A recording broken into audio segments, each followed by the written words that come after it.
Well, hey, ladies. Hey, hey. Hey, yeah, I know I forgot to put my phone on silent. So hurry up and do that real quick because this will be the time that somebody will decide to call. They like, Right? look, my phone ain't ring all day. Right. So, hey, ladies. Hey, how's it going? Hey. Good. How about you? Pretty good. Real good, really good, real good. So, what you guys been up to today?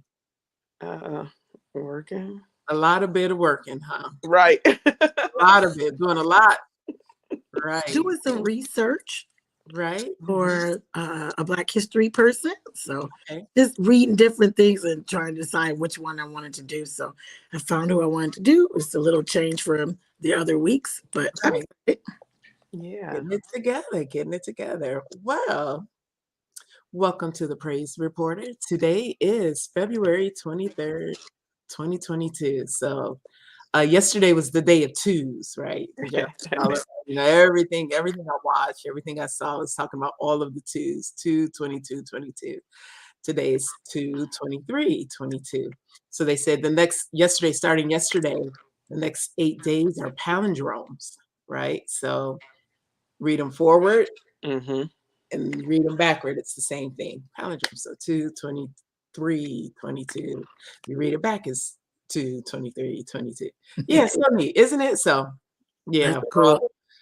yeah, we don't do the numbers, but Right. I'm sure that Somebody did, like right. Somebody played those. Right. Yeah. Somebody was like, hold on. Right. That's my number. It's a Tuesday. Silly. Tuesday.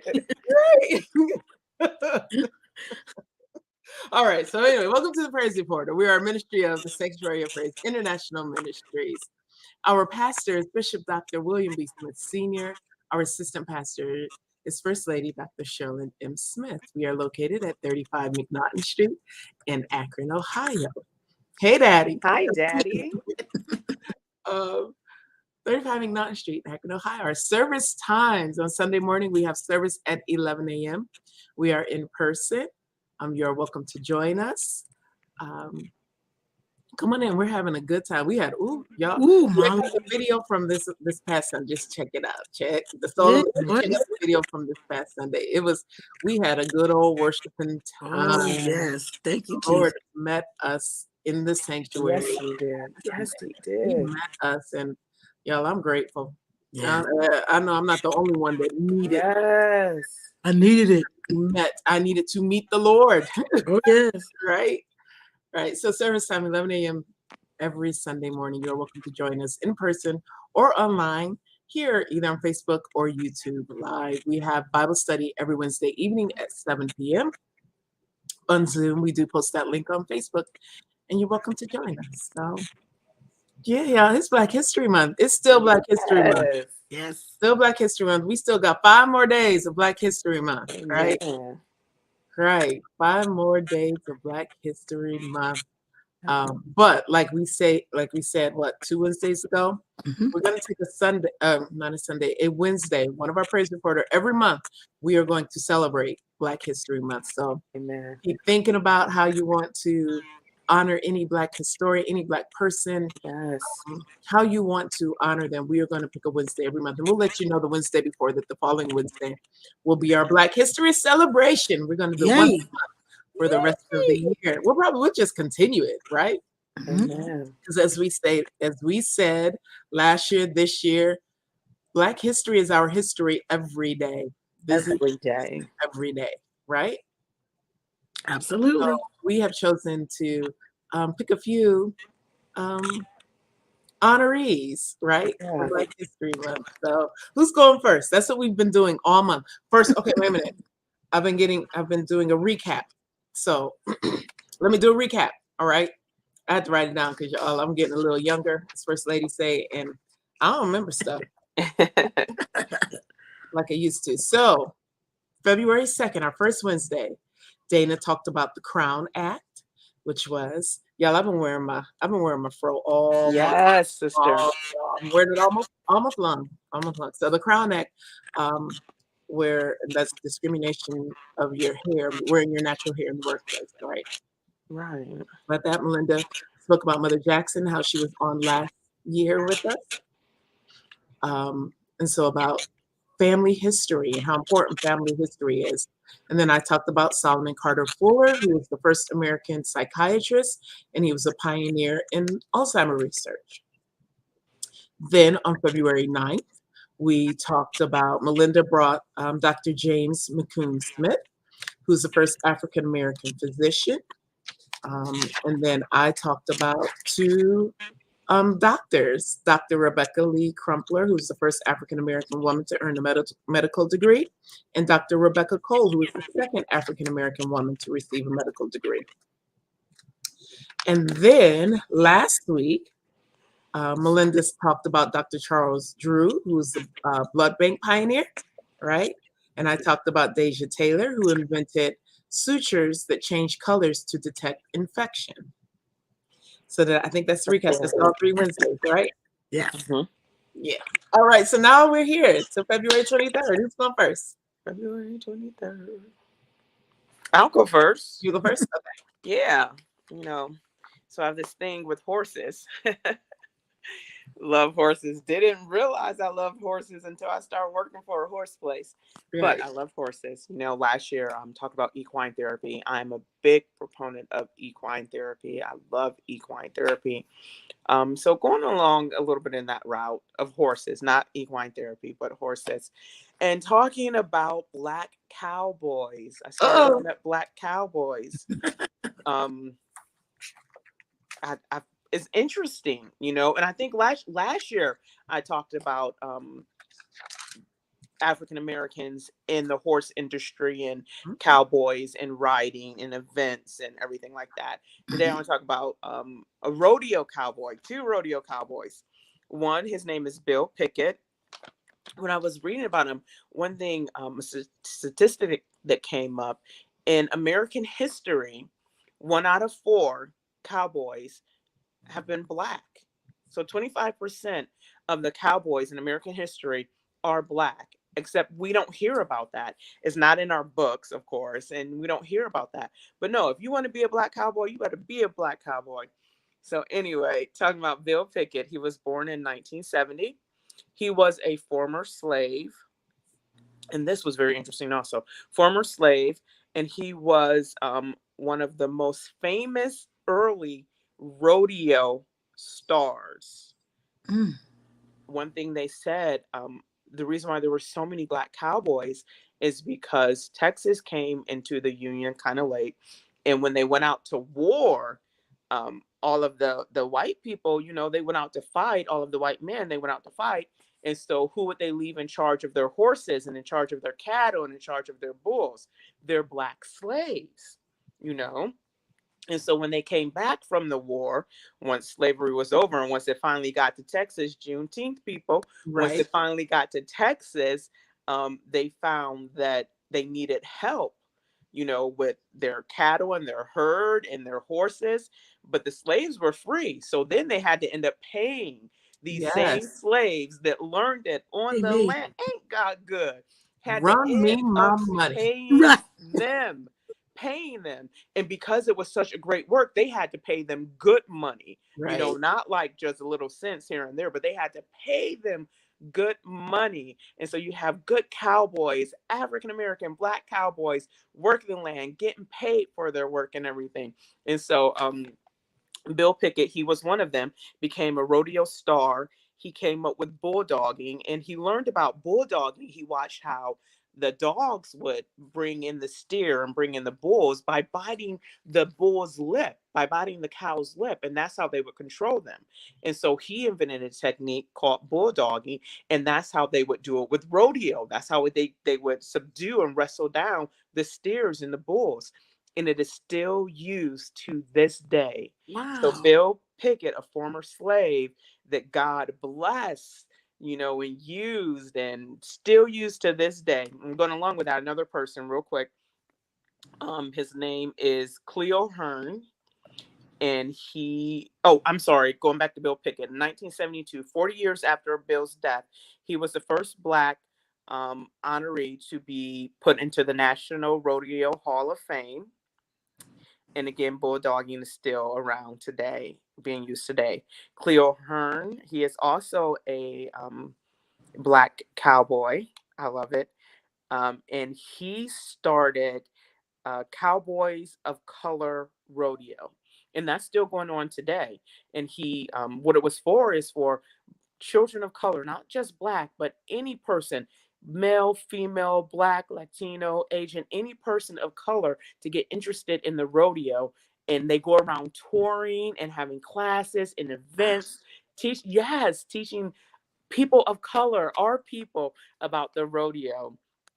And Cleo Hearn, he was the first black, I'm trying to read my writing.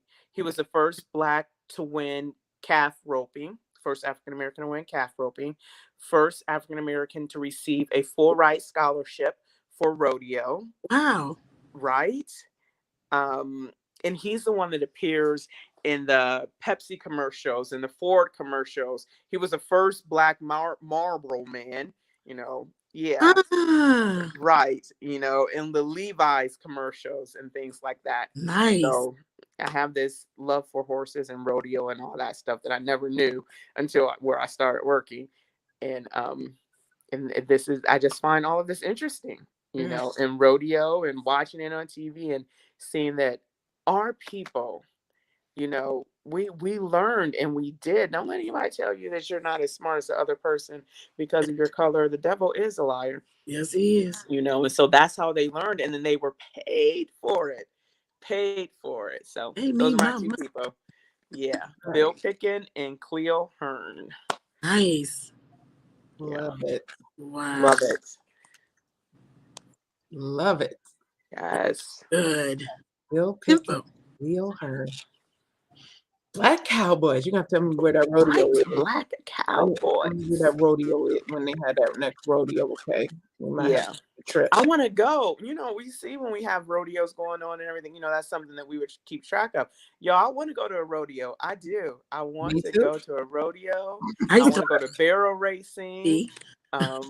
All of that. We would go to the horse shows out here, so we would see dressage and all of those kind of events. I want to go to barrel racing and rodeo. I do. Yeah. Cool. Yeah. So cool. Love it. Yeah. All right, Lynn, you next, or you want me to go? Doesn't matter. Okay.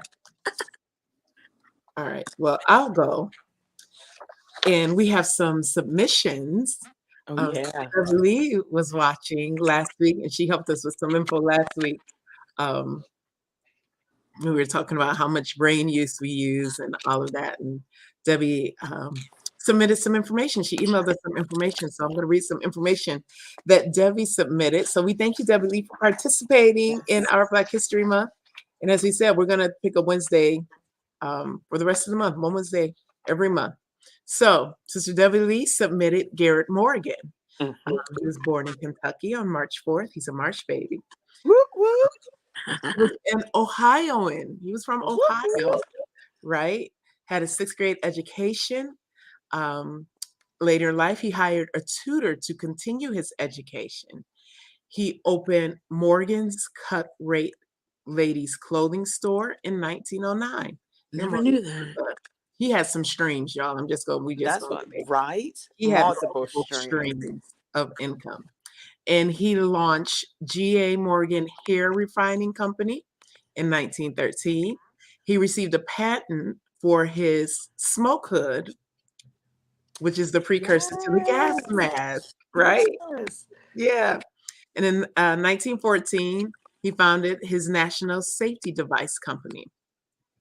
So on July 24th, 1916, after a tunnel explosion under Lake Erie, Morgan went in with his hood and saved several people after 2 failed attempts because of toxic fumes, right? Right? And then after witnessing a traffic accident in Cleveland, becomes another stream, he invented the yellow traffic light to warn of the upcoming stoplight.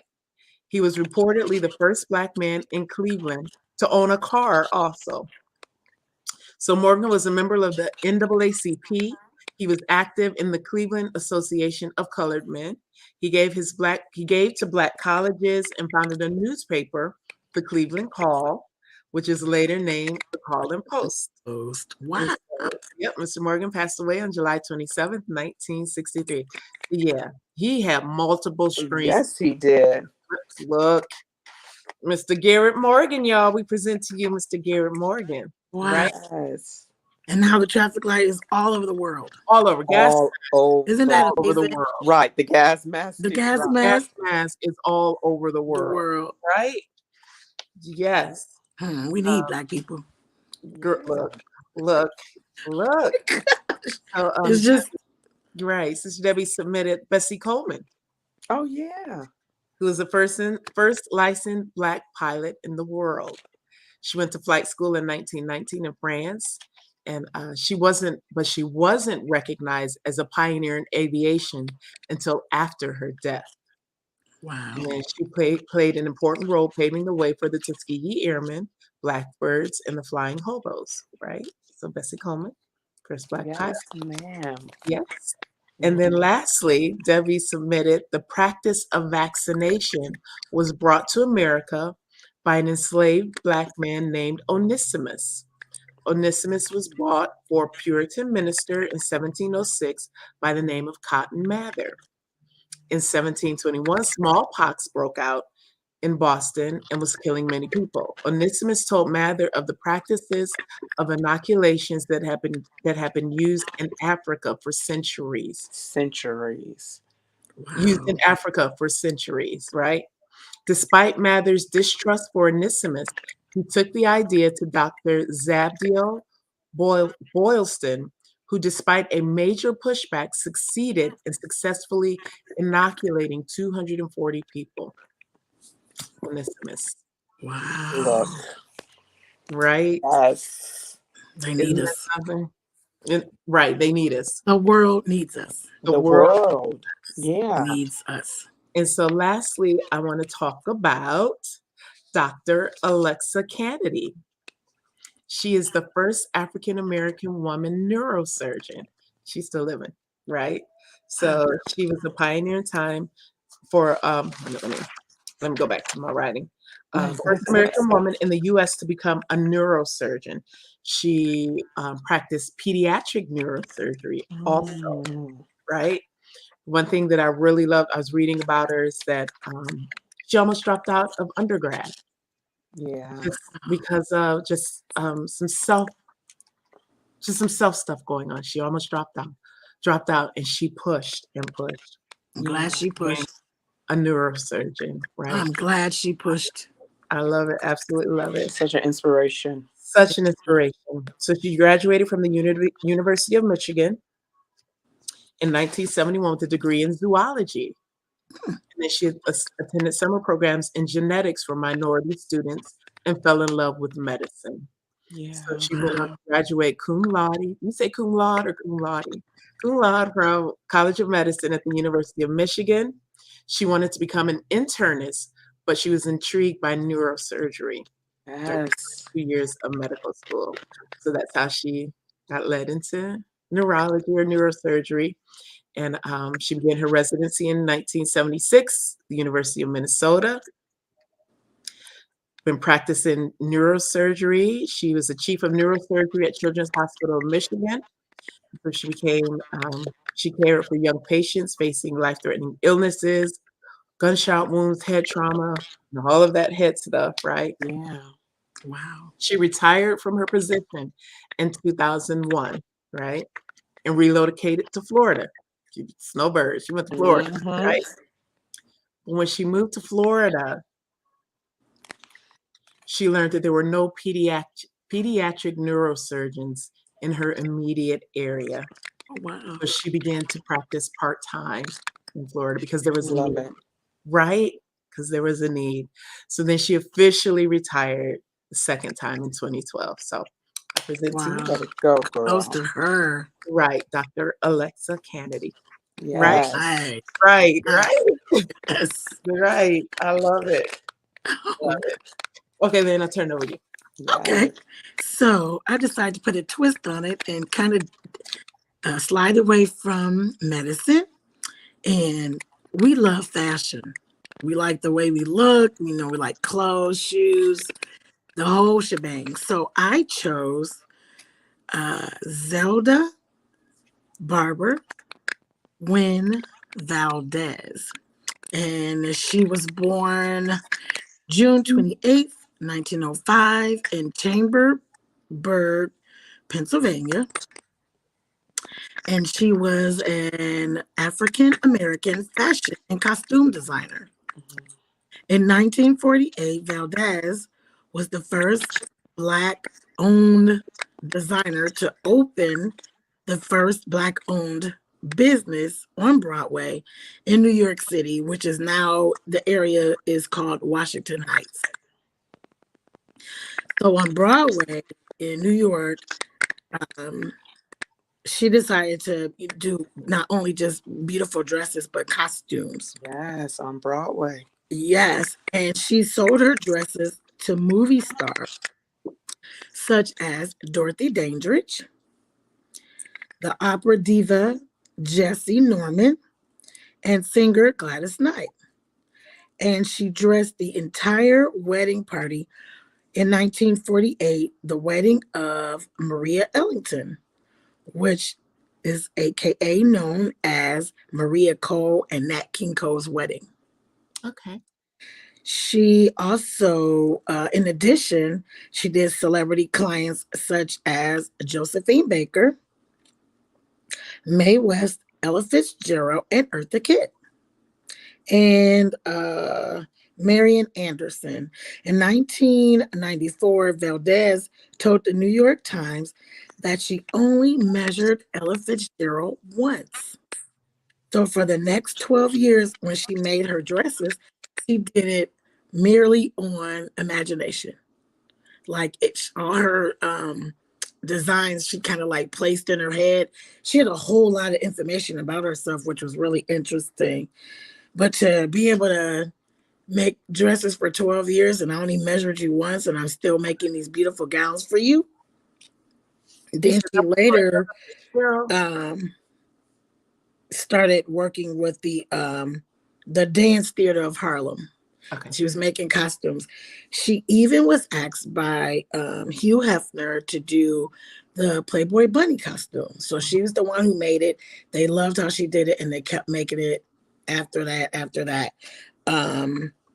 And then she later passed away September 26th in 2001 at the age of 97.